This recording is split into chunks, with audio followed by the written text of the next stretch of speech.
the Columbus City Preparatory School for Girls. Judges, ladies, and gentlemen, my name is Zora. I am 13 years old and in the 7th grade at Columbus City Preparatory School for Girls. The title of my oration is, Words May Sting, but Silence Breaks the Heart. Have you ever wondered what makes superheroes or what makes legacy shimmer? Well, I've marveled all my life at the determination, gallantry, and passion that many great figures have had throughout the great storms of history. And if you think about it, superpowers are real. Not the fanciful fiction ones like super speed or laser vision, but the capability that each and every one of us has that may not have identified yet. There is a poem in one of Dr. King's speeches that I believe is the roadmap to becoming a hero. Truth forever on the scaffold, wrong forever on the throne, yet that scaffold sways the future, and behind the dim unknown stands God within the shadow, keeping watch above his own. The first line, truth forever on the scaffold, suggests that the truth is always healing large, skyscraper-sized scars that we make or have. When Dr. King was younger, his father chose to ignore how bad segregation, chose to hide how bad segregation was from his children. When Martin found out, it inspired him to make change. This summer I fractured my ankle in 2 places, and to tell the truth, I'm glad I did. I know, call me crazy, but before I fractured my ankle, I guess I was pretty much blind to some of the pain people were going through. It was always me, my pains, my struggles, and my life. I didn't have as much respect for the hurt or for the ill, but now I can imagine some of the pain people are going through. There are some people who may never walk again, or people who know they have a limited time to live. There are people who hold emotional burdens on their shoulders like weights, holding them down from their true potentials. But the sad thing is that most people don't respect or notice. Or some people notice, but they pretend the issues don't exist because they're too painful to think about. When you notice something that has emotionally affected you, you need to hold on to it. That's what Dr. King did, and he marched proudly with his dream in his right pocket. He radiated his superpower through his speeches, the superpower of giving hope. And through his superpower, he gave us the inspiration to use the power of the ballot to make a difference, and we worry less the federal government will deny us basic rights. He gave us the inspiration to use the power of the ballot, and we no longer worry the federal government for passage of an anti-lynching law. He gave us the power of the ballot he gave us the inspiration to use the power of the ballot, and we place judges on the benches of the South who do justly and love mercy. And he gave us the inspiration to use the power of the ballot, and we have quietly and non-violently, without rancor or bitterness, implemented the Supreme Court decision of May 17, 1954. Dr. King's superpower created something amazing, and it's called change. Wrong forever on the throne means that the wrong decision is usually what people refer to first. During the Great Marches of Freedom, many people chose to ignore how bad segregation is. They chose deliberately to make themselves blind. There is a quote that states that words may sting, but silence breaks the heart.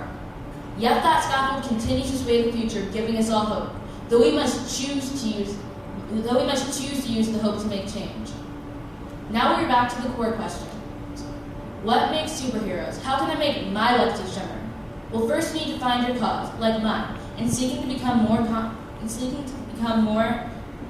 sensitive to some of the pain people are going through. Then you need to find a way within yourself to change it. Now whenever I see a person with pain, I make sure I don't miss the opportunity to give them a smile or say hello. I try to create a ray of sunshine in their day. To make your legacy shimmer, you don't have to do something that will make you remembered by the entire world, but sometimes the small differences are the ones that matter most. Then you can create bigger change through the small differences you make. And behind the dim unknown stands God in the shadow, keeping watch above his own. After you have found your superpower, God will help you create bigger, will help you fix the small, will help you fix the world. You can learn to change the world or help being changed by it, or help get changed by it. Now I encourage you to go become superheroes, find your superpower, and go forth on a mission to change the world. Thank you. In the 7th grade and currently attending Columbus City Preparatory School for Girls. The title of my oration is The 3 Best Things in Life. Over this past summer, my family took a trip to Atlanta, Georgia, the home of social change as well as the civil rights movement. The first thing that caught my eye was the number of young adults of all colors at the Ebenezer Baptist Church. If Atlanta is the home, Ebenezer is the cradle. During my walk around the church, I turned to my father and asked, why do so many people of color bring their children to the church? The answer is the reason I stand before you today, passing the baton. At the time I thought, that's it? Is he teaching me something, or was I just too young to understand? After a few minutes, I got that look on my face. And we all know that look. The one that your dog gets when they just don't understand what you're trying to say. I tilted my head, and with my best puppy dog eyes, I asked, passing the baton? Now I was told that as a baby in the Lord, we are given milk until such time we are ready for meat. Was that it? Did my father still see me as a baby? Have I not shown him in the past that I was a young lady? A short time later, I found myself standing in front of the altar, waiting for my mother to snap a picture or two. At that very moment, my father whispered in my ear, our part of the fight is over. I now pass the baton to you, the next generation that will bring about a new wave of social change. For the first time, my father was giving me meat, and at the moment I knew he also saw in me a hope for change. Over the next few minutes, please allow me to share with you my hopes for change. I hope for a time where I no longer have to sit down at the dinner table and hear about another young black male that has been shot by the police. I hope for a time that I can go onto the internet and not read about someone in a position of power talking poorly about the president or his children based on nothing more than the color of their skin. I hope that one day one of you sitting here in this room will stand up and say, this is not right, and make it easier for the next person to say no. It is said that a person only needs 3 things to be truly happy in life.